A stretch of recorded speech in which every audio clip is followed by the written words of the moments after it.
Livro de Efésios, capítulo 1, versículo 17 ao 19, diz o seguinte: Peço que Deus, o Pai glorioso de nosso Senhor Jesus Cristo, lhes dê sabedoria espiritual e entendimento, para que cresçam no conhecimento dele. Peço que ele ilumine os olhos do coração de vocês, para que saibam qual é a esperança da vocação de vocês, qual é a riqueza da glória da sua herança nos santos, e qual é a suprema grandeza do seu poder sobre nós, os que cremos, segundo a eficácia da força do seu poder. Você falou sobre um ponto que eu acho que é muito importante. Eu estava fazendo uma reflexão aqui enquanto você falava a respeito disso. Pare e pense. Satanás, ele vivia em meio às pedras afogueadas, né? Acho que é Jeremias quem fala, né? Ezequiel 28. Ezequiel, isso.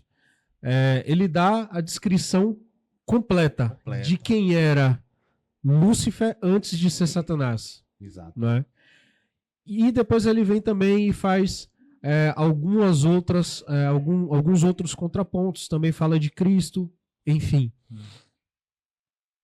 E o mais interessante é que Satanás, né, ele sabe, ele viveu, ele teve a experiência física de estar lá diante do trono, de olhar espiritual também, né? Diante do trono e ver Deus, sabe? Ao ponto de, em algum momento, desejar ser como Deus. Isso. Né?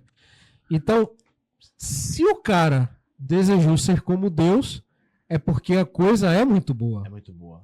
Sabe? E Emerson, e ele também tentou e tenta, até hoje, colocar na cabeça dos homens, né? Quando ele disse para Eva, Fabrício, ele disse assim, se tu comer aquele fruto, tu viu aquele fruto lá? Eu digo ele porque, na verdade, foi a serpente que conversou com Eva, mas a serpente era, Satanás, a antiga serpente. Uma serpente não fala, né? E lá em Ezequiel, porque a profecia de Ezequiel 28 fala referente ao rei de Tiro. E diz que o rei de Tiro estava no jardim do Éden. Não foi o rei de Tiro, né? Ali ela é tipologia, referência a Lúcifer, a Satanás. Exato. Então, ele falou para Eva, epa, aquele fruto ali é bonito, ele é bom. E o dia que você comer ele, você vai ser igual a Deus. A mentira. Você vai ser igual a Deus, conhecendo o bem e o mal. A partir daí, começou o homem. O cara joga uma bolinha, é o Deus do futebol. O cara canta uma música, é o Deus. Deus é uma coisa muito, muito linda, né? Muito maravilhosa. Não pode ser. Imagine, estão falando aqui, já saí do reino espiritual, vim para o reino físico. Imagine uma pessoa que faz algo brilhante, algo bom, algo legal no reino físico, é comparado como Deus. Brincadeira. E o nosso grande e eterno Deus, que criou todas as coisas pelas palavras do seu poder, a palavra diz que ele chama as coisas que não existem para a existência. Deus é ele que é soberano. Pois é. E aí o que é que acontece? Você já terminou dando o complemento do que eu iria falar. Mas vamos lá, porque a colocação... Mas pode falar. A colocação foi muito boa. O que é que acontece, né? Eu tava assistindo aquele filme, Fabrício, Deus não está morto. Sim. Né? E tem uma parte que é muito boa, que faz alusão a isso que você falou. Né? Chega lá no final do filme, tem uma senhora que viveu praticamente a vida toda dela dentro da igreja, como serva de Cristo, fazendo a obra. E quando ela chega no final da vida dela, ela é acometida, acho que é mal de Parkinson, que ela não lembra de nada, fica parada, não é? E há muito tempo sem falar, e parece que ela está dentro de um hospital ou de um asilo, alguma coisa assim do tipo. E aí, o filho dela, né, um executivo bem sucedido, alinhado no terno, chega lá, vai fazer uma visita a ela, aí se senta assim, diante dela e pega e fala, tá aí, você viveu toda essa vida de entrega, de renúncia, e eu, né, sou o cara que vivi, hoje eu tenho posses, dinheiro e tal, etc. E aí, do nada, ela olha para ele e fala: infeliz é aquele que vive preso dentro de uma gaiola que o tempo todo está aberta. Não é? Que é basicamente o que você falou. É isso. Fabrício. É isso mesmo. Eu queria puxar um outro assunto para a nossa reflexão e que eu acho que é de muita relevância, muito baseado também pelas experiências das pessoas que Deus tem conduzido para que a gente possa estar apacentando. Existe uma certa dificuldade para as pessoas entender a questão da espiritualidade. Existe uma dificuldade para as pessoas entender que o ser humano ele é tricotômico. Ele é corpo, ele é alma, ele é espírito. E entender que por mais que o nosso corpo demande de ações físicas, mas o nosso corpo é um templo que comporta uma espiritualidade. E que esse templo ele pode ser habitado por um Espírito Santo ou por um espírito maligno. Isso. Aí foi o ponto que você começou a falar naquela hora. Mas a pessoa pode viver uma opressão. Sim, ela pode viver uma opressão. Ela pode ser tentada. Mas Deus livra, protege e dá o escape. Agora, existe um outro ponto que é muito importante. Que nós vemos pessoas que, mesmo com o Espírito Santo, manifestam atitudes demonizadas. Atitudes que não são condizentes com o comportamento de uma pessoa que tem o Espírito Santo de Deus. E nós vemos isso como uma manifestação, muitas vezes, da nossa cultura. Nós, às vezes, não entendemos as imposições que o marxismo cultural trouxe sobre nós, sobre certas inclinações, sobre certas tendências.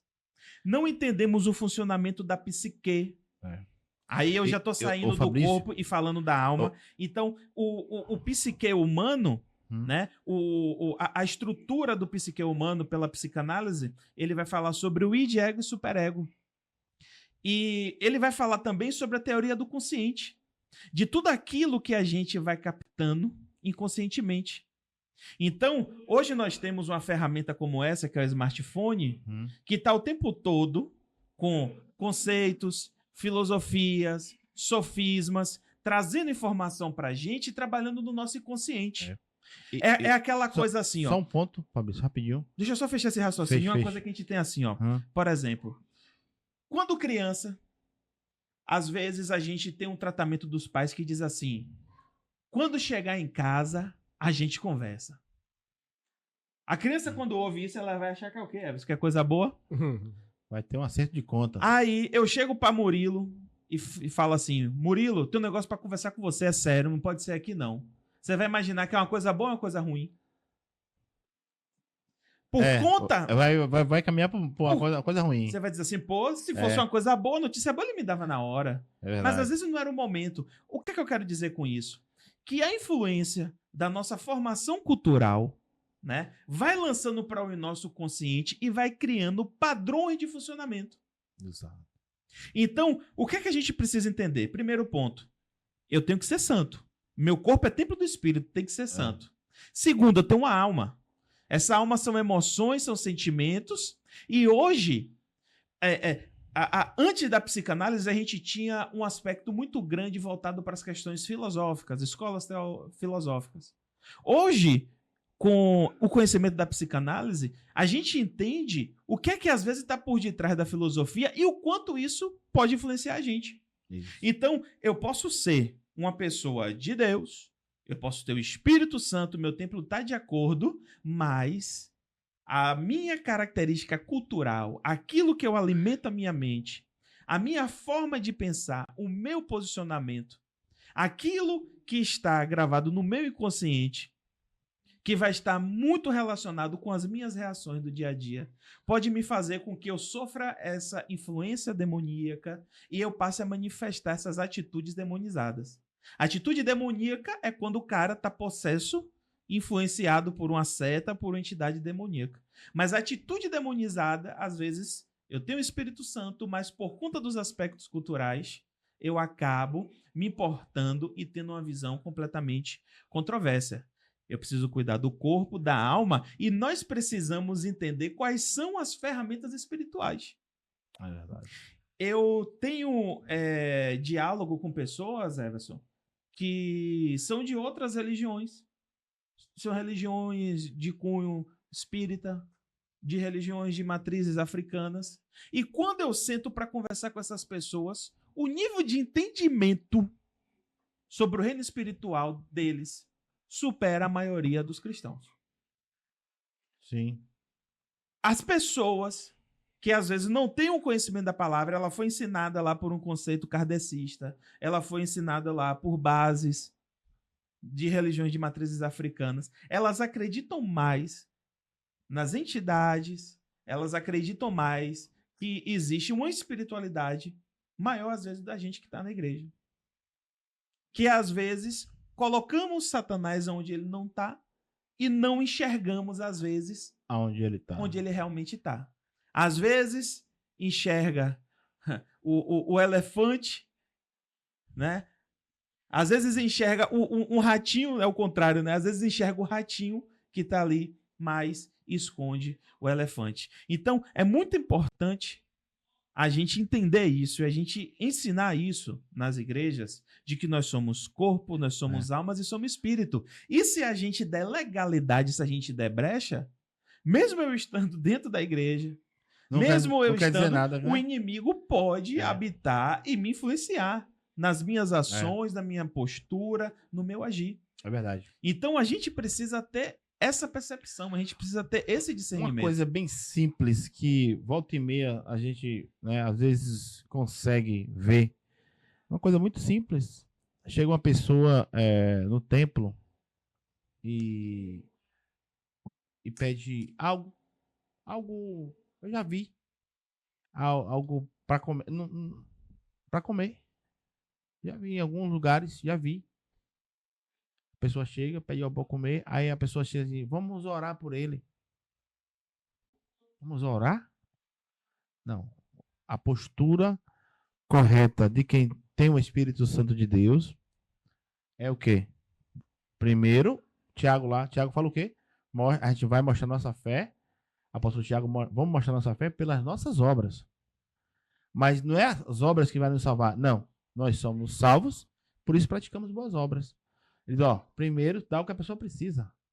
E depois ora. Não, vamos orar para Deus preparar o que ela... Não. Tem que dar o que ela precisa. Ela se alimenta. Depois você ora.